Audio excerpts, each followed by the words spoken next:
¿Alguna vez te has preguntado qué secretos se esconden detrás de las historias que todos conocemos? ¿Qué pasaría si te dijera que figuras como Adán y Eva y el mito del pecado original son mucho más que un simple relato? Son símbolos profundos de la condición humana, un mapa de nuestra propia conciencia. Hoy vamos a desentrañar estos misterios juntos.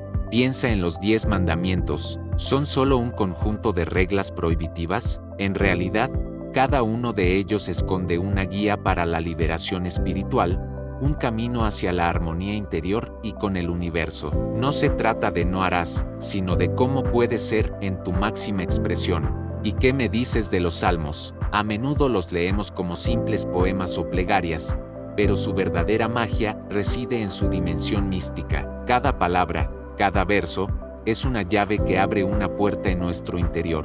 Ahora, adentrémonos en el corazón de lo profético, las visiones de los grandes profetas, Isaías, Jeremías, Ezequiel. Sus escritos no son predicciones literales del futuro, sino complejos tapices simbólicos. Sus visiones de ruedas de fuego, valles de huesos secos y seres celestiales son en realidad metáforas del viaje del alma, de la transformación espiritual y de los grandes ciclos cósmicos. Interpretar sus palabras es como aprender un nuevo lenguaje, el lenguaje del espíritu. Finalmente, llegamos a la figura más enigmática de todas, el Mesías, un salvador personal, un rey terrenal, o un estado de conciencia iluminada que reside dentro de cada uno de nosotros. La idea del Mesías tiene múltiples capas de significado, desde la esperanza de un mundo mejor hasta la promesa de nuestra propia divinidad latente, esperando ser despertada. Cada interpretación nos revela una faceta distinta de la verdad.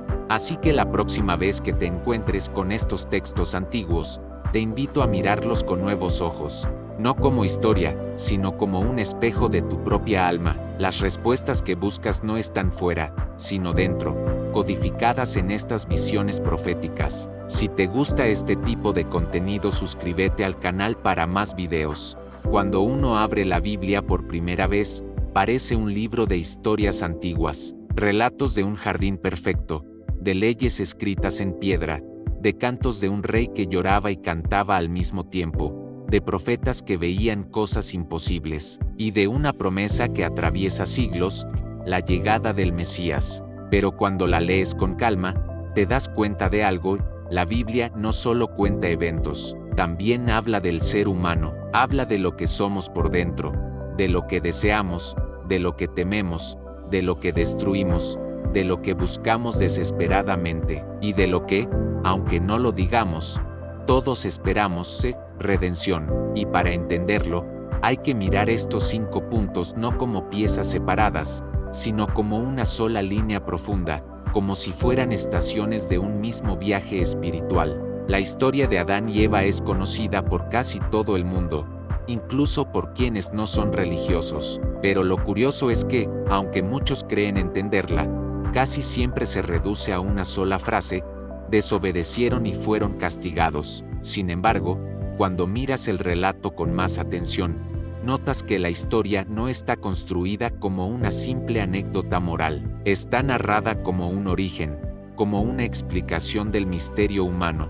Adán es formado del polvo. Eso no es un detalle cualquiera, significa que el ser humano está hecho de lo terrenal, de lo frágil, de lo que vuelve a deshacerse. Pero luego aparece el soplo divino, la vida que no viene de la materia, sino de Dios. Es como si el texto estuviera diciendo: el ser humano vive en 2 dimensiones al mismo tiempo, lo físico y lo espiritual. Luego aparece Eva, creada no como una copia inferior, sino como una compañera, una continuidad de la vida. Y el jardín, el Edén, se describe como un lugar donde todo está en orden, donde no hay miedo, donde no hay vergüenza.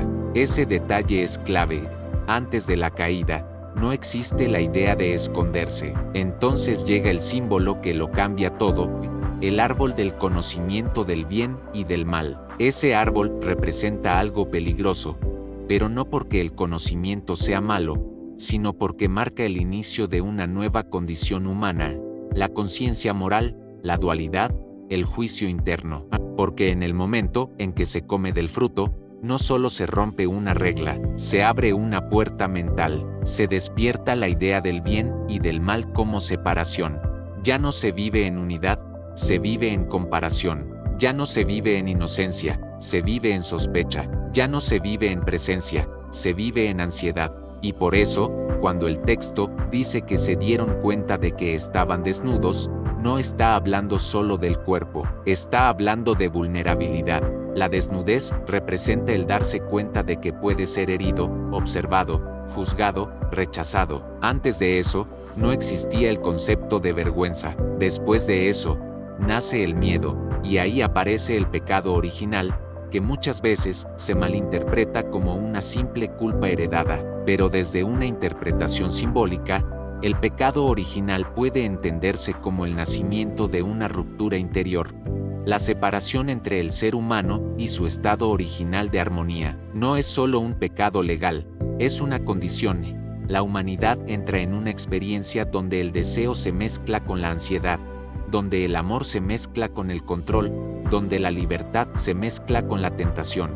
Y por eso el Edén no es solo un lugar perdido, es una metáfora de algo que todos extrañamos, aunque no sepamos explicarlo. La sensación de estar completos, la sensación de estar en paz, la sensación de no estar divididos por dentro. La expulsión del paraíso no es solo un castigo, es una consecuencia natural. El ser humano ya no puede vivir en ese estado porque ya despertó la conciencia del conflicto. Y entonces la Biblia hace algo brutal. No romantiza al ser humano, muestra lo que ocurre después. Aparecen los celos, el ego, la violencia, el orgullo, la corrupción. Caín y Abel no son solo hermanos, son dos fuerzas humanas, una que ofrece lo mejor, y otra que se siente humillada, y en vez de transformarse, destruye. La Biblia, desde el principio, está diciendo, el problema del mundo no empieza afuera, empieza dentro. Después del origen, viene el orden, y ahí entra Moisés con los 10 mandamientos. Muchos los ven como reglas antiguas, como algo rígido, pero si los interpretas con profundidad, los mandamientos no son solo prohibiciones, son una estructura espiritual para evitar el colapso humano. Porque fíjate, cuando una civilización pierde límites internos, se destruye, y cuando una persona pierde límites internos, también. Los mandamientos funcionan como una frontera entre lo sagrado y lo caótico. El primero, no tendrás dioses ajenos, no es solo un tema religioso, es un tema existencial, porque un dios es aquello que domina tu vida, lo que te gobierna, lo que te define, lo que te esclaviza. Y en ese sentido, la Biblia te está diciendo, si pones tu vida en manos del dinero, de la aprobación, del placer, del poder o del miedo, ese será tu Dios, y tarde o temprano, te va a consumir. Honra a tu padre y a tu madre no es solo respeto familiar, es reconocer el origen, reconocer la raíz, porque cuando un ser humano rompe con su origen, muchas veces rompe con su identidad. No matarás no se limita al asesinato. En una lectura profunda, matar también es destruir al otro con palabras, con desprecio, con odio, con traición. Matar es apagar la vida en alguien, aunque siga respirando. No cometerás adulterio no es solo una norma sexual, es un símbolo de lealtad. La Biblia entiende que la traición rompe estructuras invisibles, confianza, estabilidad, pacto. Un pueblo sin pacto es un pueblo roto. No robarás no es solo quitar objetos, también se roba paz, se roba dignidad, se roba tiempo, se roba energía. Hay personas que no te roban dinero, pero te roban la vida por dentro. No darás falso testimonio, es más profundo de lo que parece, porque la mentira no solo engaña al otro, te fractura a ti, te obliga a sostener dos realidades, y esa doble vida crea caos interno. Y los mandamientos sobre el deseo, sobre codiciar, son la prueba de que el problema no empieza con la acción, sino con el corazón. En pocas palabras, los mandamientos no son una jaula, son un muro de contención contra lo peor del ser humano. Son una forma de decirlo, si no dominas lo interno, lo externo te va a destruir. Ahora entramos en una parte distinta, los salmos. Los salmos no se sienten como leyes ni como historias, se sienten como el alma hablando, y ahí está su poder místico, Los salmos son emociones convertidas en oración. Son el lenguaje humano intentando tocar lo divino. En los salmos hay llanto, rabia, gratitud, desesperación, esperanza, arrepentimiento, confianza. No son textos perfectos, son reales. Por eso conectan tanto, porque el ser humano no siempre sabe orar, pero el salmo le presta palabras, y en una dimensión mística, el salmo funciona como un puente, no solo porque tú hablas con Dios, sino porque el salmo te cambia a ti mientras lo pronuncias. Hay algo en su estructura repetitiva, en su tono, en su ritmo, que tiene un efecto interior. No es casualidad que por siglos se hayan usado como protección, como consuelo, como fuerza, como refugio. Los salmos también tienen una paradoja poderosa. Hablan de un Dios inmenso, pero cercano. Un Dios que es juez, pero también refugio. Un Dios que corrige, pero también restaura. Y eso es místico porque describe la experiencia humana con lo divino. A veces temblamos, y a veces descansamos. A veces sentimos distancia, y a veces sentimos abrazo. En los salmos se entiende algo esencial. Lo espiritual no es estar bien siempre. Lo espiritual es poder seguir buscando a Dios incluso cuando estás roto. Y por eso los salmos son el corazón de la Biblia, porque muestran que Dios no solo quiere obediencia, quiere relación. Luego están los profetas, y aquí cambia el tono por completo, porque cuando llegas a los profetas, entras en un lenguaje extraño: bestias, fuego, ruedas, truenos, ciudades cayendo, cielos abriéndose. Muchos creen que esto es solo predicción del futuro, pero una lectura simbólica revela algo más profundo. Las visiones proféticas son un lenguaje para describir lo invisible. Los profetas ven el estado espiritual de una nación, el estado moral de un pueblo, el estado interno del ser humano, y lo expresan con imágenes extremas, porque hay cosas que no se pueden decir en frases normales. Hay verdades tan grandes que necesitan símbolos. Cuando un profeta describe una bestia, muchas veces está hablando de un poder que devora, imperios, corrupción, sistemas injustos, fuerzas que controlan y destruyen. Cuando habla de fuego, puede ser juicio, pero también purificación. El fuego destruye, pero también limpia. Cuando habla de oscuridad, puede ser caos, ignorancia, alejamiento de Dios. Y cuando habla de luz, puede ser revelación, retorno, despertar. Y casi siempre, el mensaje profético tiene un patrón: primero denuncia, luego sacude, y finalmente ofrece esperanza, porque el propósito del profeta no es asustar por entretenimiento, es despertar por amor. Es como si dijera: si sigues así, vas a caer, pero todavía hay tiempo de volver. Y en ese sentido, los profetas no son solo voces del pasado, son espejos del presente, porque las mismas cosas se repiten: orgullo humano, abuso de poder, violencia, injusticia, idolatría emocional, pérdida de lo sagrado. Por eso sus visiones todavía incomodan, porque parecen hablar de nosotros. Y finalmente llegamos a la figura que une todo: el Mesías. El Mesías es una de las ideas más poderosas de toda la Biblia, porque representa algo que el ser humano nunca ha dejado de buscar: salvación. Pero aquí está lo interesante: el Mesías no tiene un solo significado, tiene múltiples capas. En la interpretación tradicional, el Mesías es el enviado de Dios, el ungido, el que trae redención al pueblo. Pero simbólicamente, el Mesías también es una idea, la esperanza de que la historia no termina en tragedia. El Mesías es la promesa de que el mal no gana para siempre, que la oscuridad no tiene la última palabra. Y en un plano aún más profundo, el Mesías también puede interpretarse como una transformación interna, como el nacimiento de algo nuevo dentro del ser humano, porque la Biblia no solo habla de salvar afuera, también habla de salvar adentro. El Mesías representa la restauración del ser humano dividido, el regreso al orden perdido del Edén, pero no como inocencia ignorante, sino como conciencia redimida. Es decir, el ser humano vuelve a Dios, pero ya no como alguien que no sabe nada, sino como alguien que cayó, conoció el dolor, enfrentó la sombra, y aún así eligió la luz. Por eso el Mesías es tan complejo. Para algunos es rey, para otros es siervo, para otros es juez, para otros es sacrificio, para otros es victoria. Y ahí está el punto. La Biblia construye al Mesías como un símbolo completo. No es solo poder, también es humildad.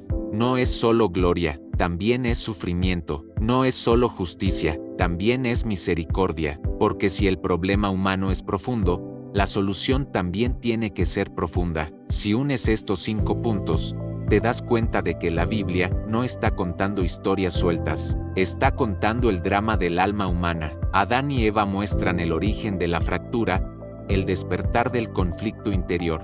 Los mandamientos muestran el intento de ordenar esa fractura, un camino para no destruirse. Los salmos muestran el corazón humano viviendo el proceso, cayendo, llorando, buscando. Los profetas muestran la advertencia, lo que pasa cuando el ser humano insiste en la oscuridad, y el Mesías aparece como respuesta, la esperanza de restauración total. Y tal vez por eso la Biblia sigue siendo tan poderosa, porque no importa cuántos siglos pasen, el ser humano sigue teniendo las mismas preguntas. ¿Por qué caemos? ¿Por qué nos destruimos? ¿Por qué sentimos vacío? ¿Por qué buscamos algo que no sabemos nombrar? Y si existe una salida, la Biblia, con símbolos, con visiones, con poesía y con promesas, parece susurrar una idea constante, que incluso después de la caída, todavía existe un camino de regreso. Después de explorar todas estas claves bíblicas, creo que lo más impactante no es descubrir datos nuevos o fechas exactas. Lo verdaderamente sorprendente es preguntarnos por qué estos textos han sobrevivido a imperios, a guerras y a siglos de cambios culturales. No se mantienen vivos solo por tradición, sino porque conectan con algo que el ser humano sigue sintiendo hoy, en pleno siglo XXI, esa necesidad de sentido, de dirección y de respuestas frente a lo que no podemos ver. Si leemos la Biblia desde una perspectiva simbólica, se convierte en una especie de espejo del alma. No importa la época, siempre termina reflejando nuestros propios conflictos internos, dilemas que parecen increíblemente modernos, aunque estén escritos con un lenguaje antiguo. Y ahí es donde reside su verdadera fuerza. Sus mensajes no se agotan en una sola lectura, porque cada generación, cada persona, encuentra en ellos una interpretación distinta, una que resuena con lo que está viviendo en ese preciso momento. Con este enfoque, también queda claro que lo espiritual no se trata únicamente de creer ciegamente, sino de aprender a interpretar, porque cuando un texto está lleno de símbolos, como una profecía, su verdadero impacto no aparece cuando lo vemos como un relato literal y plano. Su poder se revela cuando empezamos a verlo como una narrativa con capas, con una intención profunda y con múltiples niveles de significado. Es como pasar de ver una foto en blanco y negro a ver una película en 3 dimensiones. Y quizás, lo más importante de todo es que estos temas, estas profecías, no solo hablan de lo divino o de eventos cósmicos, hablan, sobre todo, de lo humano, hablan de decisiones, de nuestros límites, de las crisis que enfrentamos, de la esperanza que nos mueve y de esa búsqueda constante de algo que nos trascienda, algo más grande que nosotros mismos. Por eso generan tanta fascinación, porque en el fondo no describen solo un pasado lejano o un futuro incierto, sino que apuntan a una pregunta eterna que todos nos hacemos, que se supone que debemos hacer con nuestra vida. Al final, el mensaje que queda después de analizar todo esto no es de miedo ni de confusión, sino más bien una invitación clara y directa, mirar más allá de lo evidente, de lo superficial, porque tal vez el mayor tesoro de estos textos no está en lo que se lee rápido y de pasada, sino en lo que se entiende cuando te detienes, cuando reflexionas y dejas que el mensaje resuene en tu interior. Gracias por acompañarme en este video. Si te ha gustado, no olvides darle like, suscribirte y compartirlo. Nos vemos en el próximo video.